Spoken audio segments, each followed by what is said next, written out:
Leap બામ માટે આપણે આવી રીતે બીટ ખમણી નાખવાનું છે.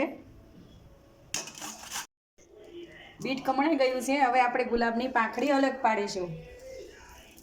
ઘણા દિવસથી કસ્ટમર ઘરે આવીને જતા રહેશે. 3-4 દિવસથી મારી પાસે લિપ બામ પૂરું થઈ ગયું હતું, પણ દેશી ગુલાબની વાટ હતી કે જ્યારે આવે ત્યારે હું બનાવું. આજે ગામડેથી ગુલાબ આવી ગયા છે એટલે હું આજે બનાવું છું. જેને લેવાનું હોય તે આવીને લઈ જાજો.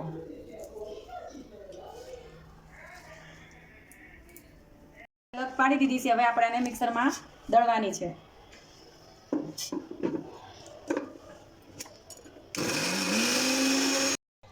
આવી રીતે દળી નાખવાની છે. આપણે કોકોનટ અને બદામનું તેલ નાખીશું. એમાં આ ગુલાબની પાંખડી દળેલી નાખશું. પછી આ બીટ નાખીશું.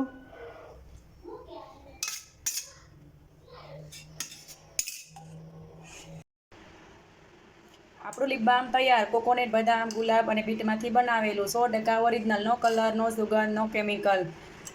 આ નાના બેબીથી માંડીને મોટા સુધી બધા યુઝ કરી શકે. જેના લીપ ફાટેલા હોય, કાળા થઈ ગયા હોય, એના માટે આ બેસ્ટ. લીપ ફાટેલા 2 દિવસમાં સારા થઈ જશે અને લીપ બ્લેક હશે એને 1 મહિનો સુધી વાપરવું જોશે. આપણે આને ગાળી લઈશું.